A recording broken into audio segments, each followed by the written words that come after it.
Hello বন্ধুরা, সকলে কেমন আছেন? আশা করি সকলে খুব ভালো আছেন। তো আজকের ভিডিওতে আমি দেখাবো কিভাবে আপনারা আপনাদের হাতে থাকা মোবাইল ফোন দিয়ে ফিফা ওয়ার্ল্ড কাপ দেখবেন। তো বেশি কথা না বাড়িয়ে চলুন ভিডিওতে শুরু করি কিভাবে ফিফা ওয়ার্ল্ড কাপ দেখবেন। তো প্রথমে আপনারা আপনাদের ক্রোম ব্রাউজারে আসবেন। আপনাদের মোবাইল ফোনের যে কোনো ক্রোম ব্রাউজারে এসে সার্চ করবেন tollyboxbd.fun। তো এইখানে দেখুন স্ক্রিনে কিন্তু সুন্দর করে বড় করে নাম লিখে দেওয়া আছে, সে নামটা আপনারা সার্চ করবেন। আমি তারপর লিখে দিচ্ছি tollyboxbd.fun।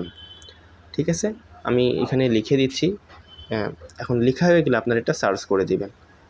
তো আপনারা নামটা খুব ভালোভাবে দেখে সার্চ করবেন, সম্পূর্ণ নামটাই কিন্তু সার্চ করতে হবে, নাহলে কিন্তু সাইট খুঁজে পাবেন না। তো দেখুন আমাদের সামনে সাইটটি চলে আসলো, এই সাইটে আমরা প্রবেশ করব। তো সাইটে ক্লিক করলাম, কিছুক্ষণ লোড নেওয়ার পর সাইটটা ওপেন হলো। দেখেন খুব ফাস্ট লোডিং হয়। তো এখন নিচ থেকে দেখতে পাচ্ছেন একটা পপ আপ আসছে, এখানে কিন্তু গুরুত্বপূর্ণ একটি কাজ আছে, আপনারা সকলেই কাজটি করে রাখবেন। এখানে যে ইনস্টল করুন লেখা আছে, এখানে ক্লিক করলে এই যে দেখতে পাচ্ছেন যে ইনস্টল লেখা, এইখানে আপনারা ক্লিক করবেন। এই ইনস্টল বাটনে ক্লিক করে এইখানে যে ইনস্টল লেখা আসবে মাঝখানে পপ আপ আসবে, এই ইনস্টলে ক্লিক করলে আপনাদের ফোনে কিন্তু অ্যাপ আকারে ইনস্টল হয়ে যাবে সাইটটি। তখন কিন্তু প্রতিদিন আর আপনার সাইট খোঁজা লাগবে না, আপনি কিন্তু আপনার ওই অ্যাপ থেকেই দেখতে পারবেন। তো যাই হোক, অ্যাপের এমবিও বেশি না, 1 থেকে 2 এমবি অ্যাপের সাইজ, আপনাদের ফোনে অনেক বেশি জায়গাও খাবে না। এখন দেখেন ফিফা ওয়ার্ল্ড কাপের অনেকগুলো ম্যাচ আছে, আমি একটা ওপেন করে দিলাম। এখান থেকে আপনারা ম্যাচ ওপেন হবে, আমি কপিরাইটের জন্য কিন্তু আপনাদের ওপেন করে দেখাচ্ছি না।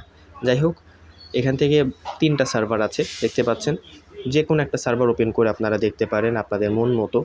তবে এখানে যখন খেলা শুরু হয় তখন কিন্তু অনেকগুলো সার্ভার থাকে। আমি যখন ভিডিও বানাচ্ছি বাংলাদেশ টাইম সকাল 11টা, তো এখন আসলে ফিফা ওয়ার্ল্ড কাপের কোনো ম্যাচ নাই, যার কারণে এখানে 3টা সার্ভার দেখা যাচ্ছে। যখন খেলা শুরু হবে তখন এখানে আপনারা 5 থেকে 7টা বা 10টার মতো সার্ভার কিন্তু পেয়ে যাবেন। একটা সার্ভারে না চললে অন্য সার্ভার আপনারা দেখতে পারবেন। তো আশা করি আপনাদের